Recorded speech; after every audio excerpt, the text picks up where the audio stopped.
Hey guys, welcome back to The Readers. I hope you're having an amazing day. Let's get right into the stories. The first one is an entitled people story. Ever had someone look you in the eye and claim your property isn't yours anymore? My HOA president did, waving a shiny, revised community map like it was law. A week later, workers were on my land installing amenities. I could have exploded, but I found something that made her panic. Want to know what it was? I should probably start with some background. I live in one of those upscale suburban neighborhoods where every house looks basically the same except for maybe the shutters or the front door color. You know the type. Perfectly manicured lawns, identical driveways, and enough beige to make your eyes water. The only thing that made my property different was that I had this amazing side lot that was about twice the size of everyone else's. When I bought the house 5 years ago, that extra land was exactly what drew me to the place. The previous owner had been some kind of amateur landscaper, and they'd turned that side yard into this beautiful space with mature oak trees, flower beds, and even a little stone pathway. It wasn't just grass, it was like having a private park attached to my house. The real estate agent mentioned that the lot lines were a bit irregular because of how the neighborhood was originally surveyed back in the 1980s, but that just meant more space for me.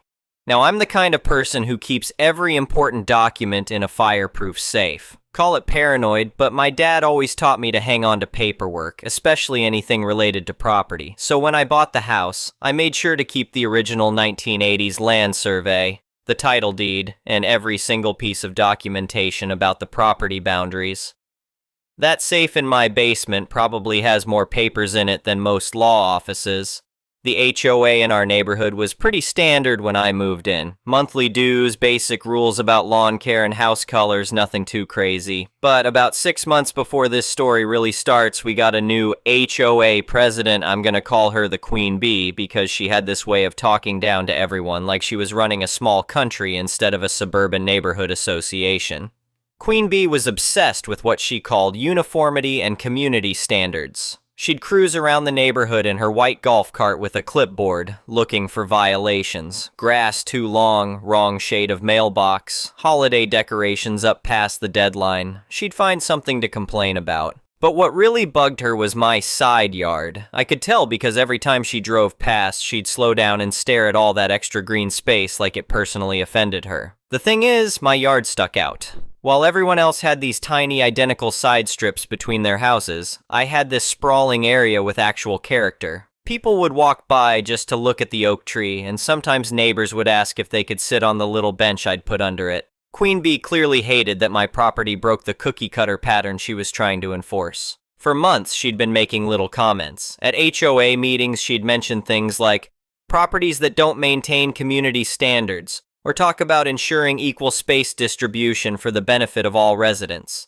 I figured she was just being passive-aggressive and ignored it. Big mistake. The real fun started on a Tuesday morning in April when I found a glossy newsletter in my mailbox. It was titled The Harmony Initiative, in big, fancy letters, and it had all this flowery language about creating a more cohesive community experience and optimizing shared resources for maximum benefit.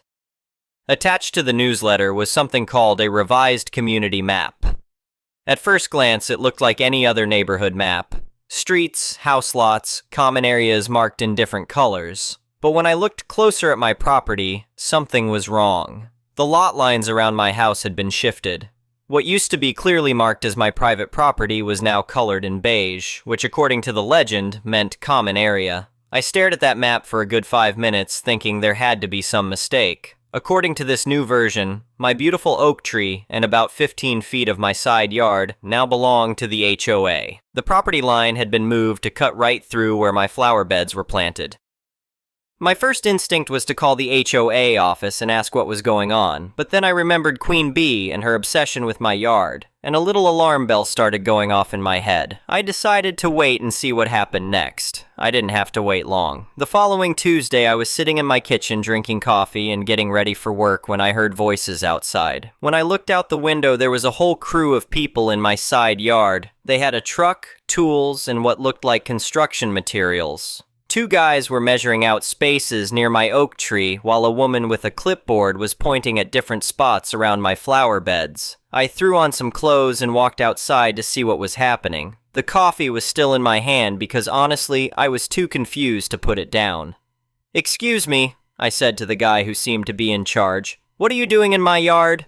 He looked up from his measuring tape and pulled out a folded piece of paper. "Property improvement project for the HOA. We're installing a community bench and a dog waste station in this common area." "Common area?" I said. "This is my private property." The guy showed me the work order he was holding. It was signed by Queen Bee and had an official HOA stamp on it. According to the paperwork, they were supposed to install community amenities in the newly designated common space of my lot. "Look, sir," the crew leader said, "I just go where the work order tells me. If you have a problem with this, you need to take it up with your HOA. Right on cue, I heard the familiar hum of a golf cart coming down the street. Queen Bee pulled up to the curb like she'd been waiting around the corner for this exact moment. She got out with her usual clipboard and walked over like she owned the place.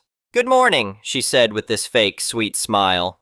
"I see you've met our improvement crew. They're here to enhance this underutilized space for the benefit of the entire community." "Underutilized space?" I said. "You mean my yard?" "Actually," Queen Bee said, pulling out a laminated copy of that revised map, "under our new community bylaws, this area has been reclassified as common land. The previous property lines were outdated and didn't reflect the best use of our neighborhood resources." I felt my blood pressure starting to rise, but I kept my voice calm. "You can't just redraw property lines because you don't like how I use my yard." Queen Bee's smile got wider, which somehow made it more annoying. "The HOA board has voted to implement the Harmony Initiative, which allows us to reclaim underutilized private space for community benefit. If you choose to obstruct this community progress, you'll be subject to daily fines for violation of our new bylaws." "Daily fines for being in my own yard?" "Daily fines for trespassing on common property," she corrected. "I suggest you familiarize yourself with the new regulations before this becomes a more serious issue." She handed me another copy of that newsletter and walked back to her golf cart like the conversation was over. The crew went back to measuring my yard like I wasn't even there. I stood there holding my coffee and watching strangers plan to put a dog bathroom next to my grandmother's rose bushes. Yeah, that's right. Those weren't just any flower beds. My grandmother had planted those roses before she passed away 3 years ago, and they were basically the only thing I had left of her garden. That's when I knew this wasn't just about property lines or HOA politics. This was personal. I went back inside and did what any rational person would do. I called the HOA office to file a complaint. The secretary who answered told me that all bylaw questions needed to be directed to Queen Bee, who was unavailable for comments regarding ongoing community improvements. 2 days later, I found an official-looking notice taped to my front door. It was titled Notice of Encroachment and claimed that I was unlawfully occupying common area property and needed to cease trespassing activities immediately.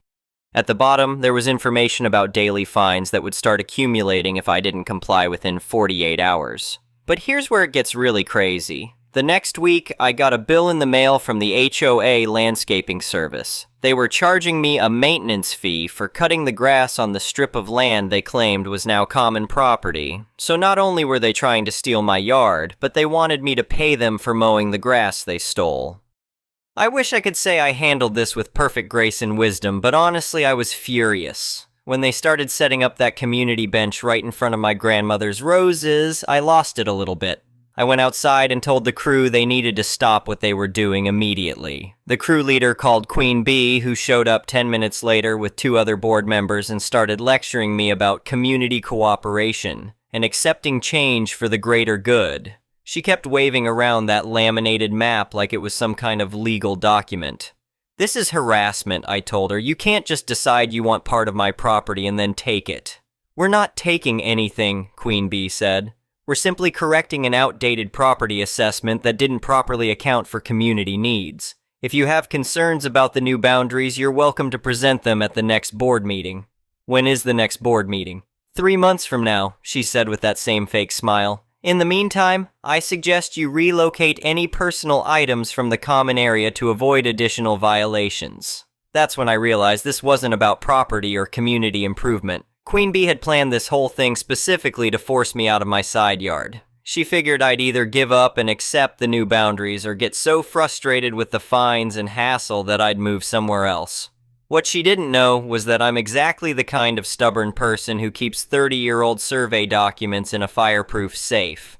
That night, I went down to my basement and opened up that safe for the first time in years. Inside was every piece of paperwork from when I bought the house, including the original 1980s land survey that showed exactly where my property lines were supposed to be. The boundaries on that old survey were completely different from Queen Bee's revised map, but I knew that just having old paperwork wasn't going to be enough. If I was going to fight this properly, I needed current, official documentation that would hold up if things got legal. The next morning, I called a licensed surveyor and scheduled a full property assessment. When I explained what was happening with the HOA, the surveyor laughed and said this wasn't the first time he'd been called to deal with property line disputes in suburban neighborhoods. Happens more than you'd think, he told me. Usually it's neighbors fighting over fence lines, but sometimes HOAs get creative with their interpretations of common areas. The survey took 2 days and cost me about $800, but it was worth every penny. The surveyor used GPS equipment and ground-penetrating radar to locate the original survey markers from when the neighborhood was built. Then he installed new stakes marking the exact boundaries of my property. According to the official survey results, my property line was actually about 3 feet further out than what Queen Bee's map showed. Not only was she wrong about the land she was trying to claim, but her common area was entirely within my private property boundaries. While I was waiting for the survey results, I decided to do some research at the county registrar's office. I wanted to see if the HOA had actually filed any paperwork to justify their property line changes. That trip downtown turned into the most educational afternoon I'd had in years. The clerk at the registrar's office was this older guy who'd been working there for decades, and he was fascinated by what I was dealing with. "Let me get this straight," he said after I explained the situation. "Your HOA created a new map showing different property lines, but they never filed for any kind of land transfer or boundary adjustment? As far as I know, they just made a new map and started acting like it was official." He pulled up all the records for my neighborhood and spent about an hour going through filing dates and legal documents. "Yeah, there's no record of any boundary changes for your address," he said.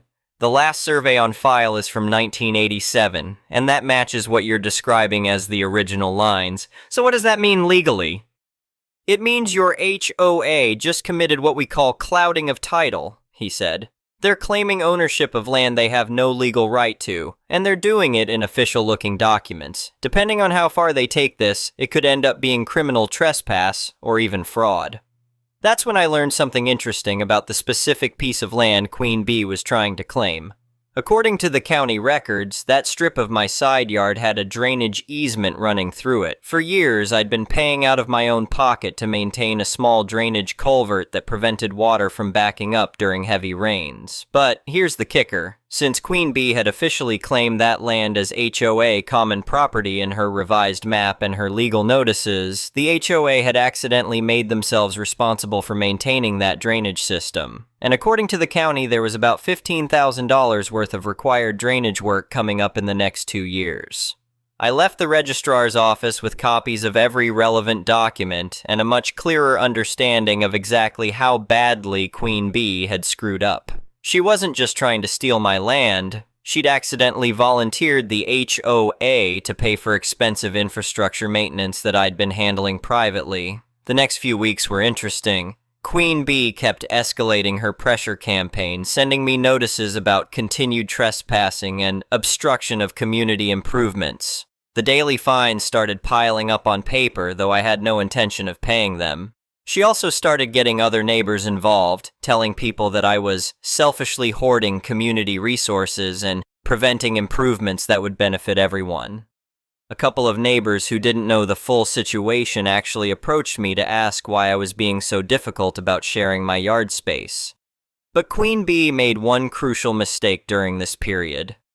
In her enthusiasm to prove her point, she actually had the HOA landscaping crew cut down 3 of my grandmother's rose bushes. They claimed the bushes were encroaching on the planned common area and needed to be removed for safety reasons. When I came home from work and saw what they'd done, I nearly called the police right then and there. Those roses were irreplaceable, and Queen Bee had destroyed them just to prove she could. That's when I decided it was time to stop playing defense and go on the offensive. I spent the next week preparing what I started thinking of as my nuclear option. I made copies of every document I'd collected: the original survey, the new survey results, the county records, and all of Queen Bee's official notices claiming the land belonged to the HOA. Then I drafted a formal letter to the entire HOA board requesting an emergency community meeting to address serious legal and financial issues affecting all residents. I didn't spell out exactly what those issues were, but I made it clear that the situation was urgent and involved potential liability for every homeowner in the neighborhood. The board agreed to hold the meeting 2 weeks later in the community center. They probably figured it would be a good opportunity to publicly shut down my complaints and make an example out of me for other residents who might be thinking about challenging HOA decisions.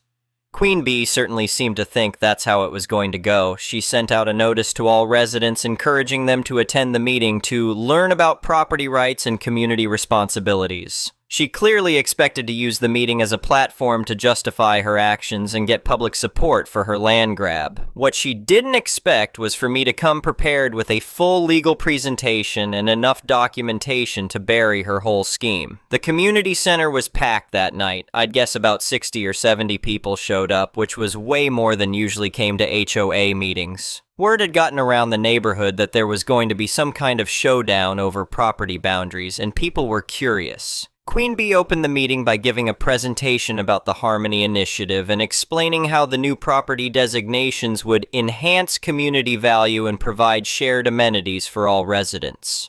She had her laminated map projected on a big screen and walked through all the benefits of converting underutilized private space into common areas. These changes represent a modern approach to community planning, she said. Instead of allowing valuable land to sit unused, we're creating spaces where all residents can gather and enjoy our neighborhood's natural beauty. She made it sound so reasonable that I could see some of the neighbors nodding along. A few people even asked questions about when the improvements would be finished and whether similar projects were planned for other parts of the neighborhood. Then Queen Bee made the mistake that sealed her fate. She opened the floor for comments and questions, clearly expecting people to voice support for her vision. "Before we talk about future plans," I said, standing up in the back of the room, "I think we need to address some serious legal problems with this current project." Queen Bee's smile faltered for just a second before she recovered. "Of course. I'm sure we can clear up any confusion about the new property designations." "Actually," I said, walking toward the front of the room with a folder full of documents, "the confusion isn't about designations, it's about ownership." I'd planned this moment for 2 weeks, and I wanted to make sure everyone in the room understood exactly what was happening.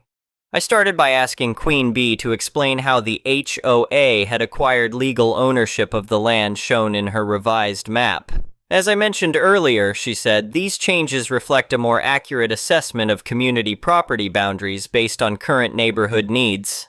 "That's not what I asked," I said. "I asked how the HOA legally acquired ownership of land that was previously private property." Queen Bee looked a little uncomfortable but stuck to her script. "The board voted to implement these changes as part of our authority to manage community resources. Can you show me the deed transfer or the legal filing that gave the HOA ownership of my side yard?" "We don't need a deed transfer," Queen Bee said. "The board has the authority to clarify property boundaries when necessary for community benefit."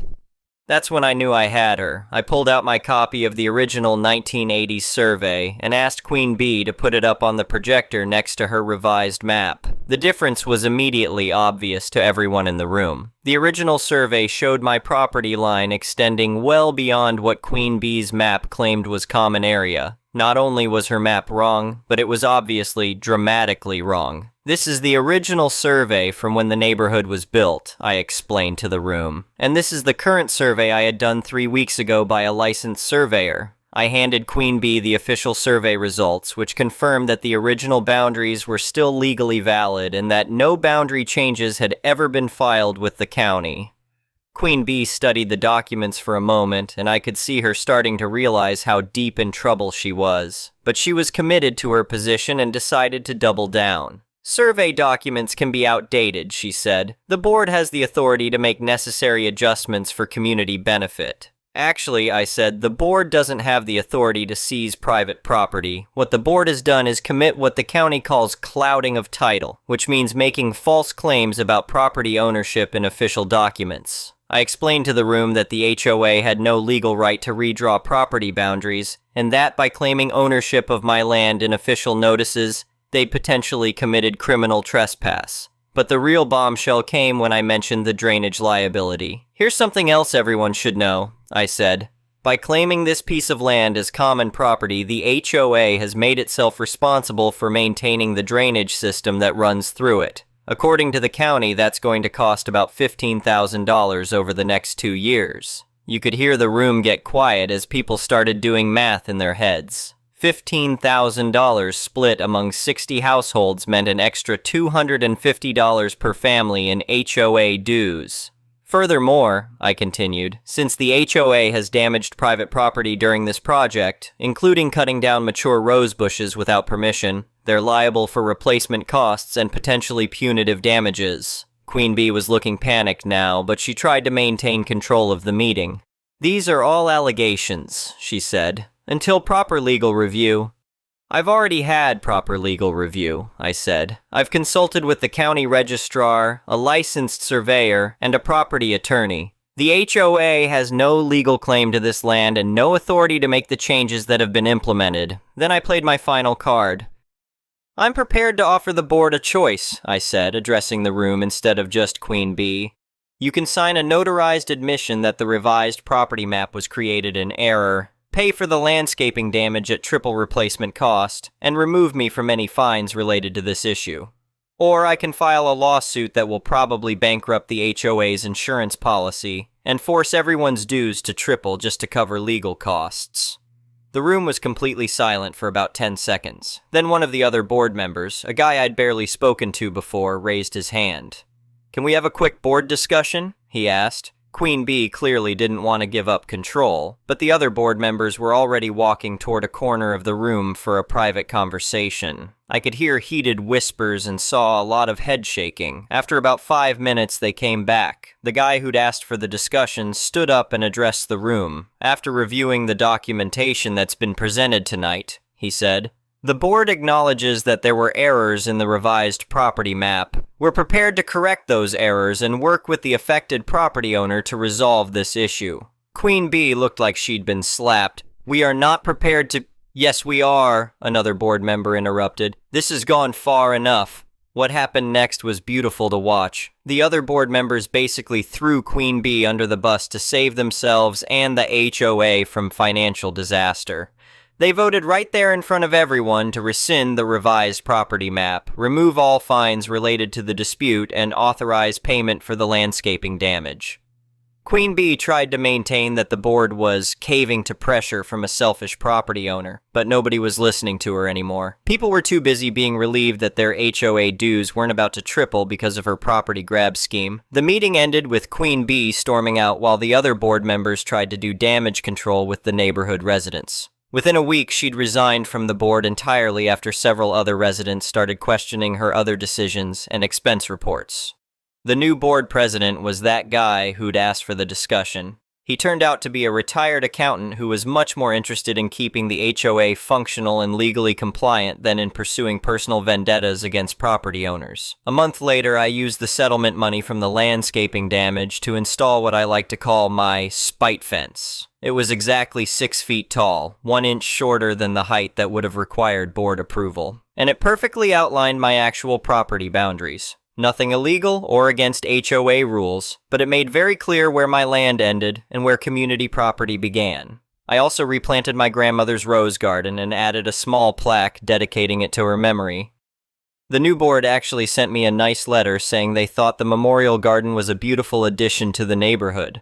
These days, I spend most evenings sitting on my porch, looking out at my legally protected side yard and my flourishing rose bushes. The oak tree is doing great, and I've added a couple more benches for neighbors who want to sit and enjoy the space. The funniest part is that the new board is actually grateful to have me around. Apparently, having someone in the neighborhood who knows how to read property documents and county records is pretty useful when dealing with contractors and municipal issues. And Queen Bee? Last I heard, she moved to a different neighborhood across town. Probably for the best. This neighborhood has enough drama without someone trying to redraw property lines every time they get jealous of their neighbor's landscaping. The whole experience taught me something important about standing up for yourself when dealing with people who think they can push you around with fake authority and intimidation tactics. Sometimes the best response to a bully isn't to argue or compromise. It's to let them dig their own grave and then hand them a bigger shovel. I still get a Christmas card every year from the HOA board, and my property taxes haven't gone up because of any drainage problems. Turns out that when you actually own your land and have the paperwork to prove it, life gets a lot simpler. But the story doesn't quite end there, because about 6 months after Queen Bee resigned, I found out something that made the whole situation even more satisfying. Remember how I mentioned that Queen Bee was obsessed with uniformity and community standards? Well, it turns out she had her own little secret that made her property rights crusade pretty ironic. I was talking to my next-door neighbor who'd become much friendlier after the whole property line drama got resolved, and she mentioned something interesting about Queen Bee's house. "Did you know she had that pool house built without getting HOA approval?" my neighbor said. I definitely didn't know that. According to the neighborhood bylaws, any structure over a certain size required board approval before construction. A pool house would definitely qualify. "How long has it been there?" I asked. "Oh, at least 3 years, my neighbor said. She built it right after she got elected to the board. I always wondered how she got approval so fast when everyone else has to wait months. Turns out she never got approval at all. She just built it and figured nobody would challenge her because she was the HOA president. This information came up during a completely unrelated discussion at a board meeting about updating the architectural review process. The new board president mentioned that they were trying to track down approval documents for all recent construction projects to make sure their records were complete. When they couldn't find any paperwork for Queen Bee's pool house, they sent her a letter asking for copies of the original approval documents. Her response was to have a lawyer send a letter saying the matter was resolved, and the board should focus on current issues. The new board wasn't particularly interested in starting another legal fight, but they also weren't going to let someone who'd caused so much trouble get away with violating the same rules she'd tried to use against other people. They ended up sending Queen Bee a choice that was remarkably similar to the one I'd given them. Either provide proper documentation for the pool house or apply for retroactive approval and pay the associated penalties for unauthorized construction. I never did find out exactly how that situation got resolved, but I do know that Queen Bee ended up selling her house and moving away about a year later. The new owners had to get proper permits for the pool house, which apparently required some expensive modifications to bring it up to code. Sometimes I wonder if Queen Bee's whole campaign against my property was partly motivated by knowing she was breaking the rules herself. Maybe having a neighbor who kept meticulous records made her nervous about her own rule-breaking getting discovered. Either way, it's nice to know that people who try to use fake authority to push others around usually end up getting caught by the same system they were trying to abuse. These days, the neighborhood is actually a pretty pleasant place to live. The new board focuses on basic maintenance and legitimate community issues instead of trying to micromanage everyone's property use. My side yard has become something of a neighborhood gathering spot, which is exactly what I always wanted it to be. And every spring when my grandmother's roses bloom, I remember that standing up for what's right isn't just about winning. It's about making sure that bullies can't use fake rules and intimidation to take away things that matter to people. I still keep all my property documents in that fireproof safe, and I've added the survey results and legal correspondence from this whole mess, just in case anyone else ever gets creative ideas about redrawing my property lines. But honestly, I don't think that's going to be a problem anymore. Word gets around in neighborhoods like this, and everyone knows I'm the guy who beat an HOA president with a folder full of paperwork and a 30-year-old survey document. Sometimes the best reputation you can have is being the person nobody wants to mess with because they know you'll actually fight back. The next one is a malicious compliance story. This happened to me a while back, but just came back to me. I used to work for an armored car company, something I did for a few years when I was in university and waiting for a position in what would be my future career. It was good money and lots of people did it as their full-time jobs, but I wanted more out of life than a mindless job. Because I was classified as part-time, I did not have a set shift. I mostly covered for people when they were sick, took vacation, worked unscheduled shifts, or worked shifts created specifically for part-timers. All in all, I was working full-time hours almost every week. Most of the full-timers loved working with me. The way the company worked, you were set for a 13-hour shift. However, if you managed to complete your run is less than that, you'd still get paid the full shift. I was young, moved fast, and didn't care about breaks if it meant I could get paid for 3 to 4 hours to sit at home instead of working. So whenever I took over for someone older, who was just on autopilot, I could get their coworker home in a fraction of the time. One of the full-time workers, a real Karen, let's call him Kyle, was just the worst. For some reason, he took it upon himself to tattle on people for anything that he didn't like. If someone weren't wearing their collared shirt under their sweater, run to tell management, FYI, working in the summer heat in a literal metal box wearing a bulletproof vest makes you want to shed layers. Someone wearing black instead of blue pants. Tells management, someone wearing a company hat that has the company logo but is not official uniform. Tells management. No one in the company liked Kyle. Well, 1 week Kyle's coworker has taken vacation and my boss schedules me to replace him. The run is pretty easy, it's commercial day shift, so 90% of the stops are retail stores with less than a few $100 in cash. Because of the amount of money, no one has ever had a problem with one person jumping out and running in, grabbing the money and coming back while the second person, usually the driver, stays with the truck. In this shift, I was the driver, so that's what I did. When Kyle was in the store, I would just navigate my phone, look at the people in the area, make sure there were no threats, make sure I wasn't parked in anyone's way, mostly wasting time. Well, one stop, Kyle came back, and I was just finishing up writing an email. Apparently, Kyle wasn't too happy with me taking a few extra seconds to start going, too. Unbeknownst to me took a picture of me behind the wheel on my phone. I had no idea until the next shift came the next day where management came to talk to me about texting and driving. I told them I had no idea what they were talking about, and my manager just said that he had proof I was doing it, and if I did it again, I would be written up. I went to talk to another coworker who is also the union rep to figure out what the hell was going on, and he told me Kyle took a picture of me yesterday and complained that I was doing it. I was pissed. Cue malicious compliance. My shifts with Kyle were 3 13-hour shifts, Tuesday, Wednesday, and Thursday. Well, today was now Thursday, our last shift of this run, and this shift was not retail pickups, it was the run that takes all the money collected from the previous week and brings it to our provincial depot about 400 kilometers away. The entire run only has about 30 minutes of work and about 9 hours of driving. If you did the math, this is one of those runs where if you get it done quickly, if traffic is on your side, you can get paid for a lot of unworked time. It was also the last shift of the week, which meant a long, gorgeous weekend in the middle of summer as soon as we were done.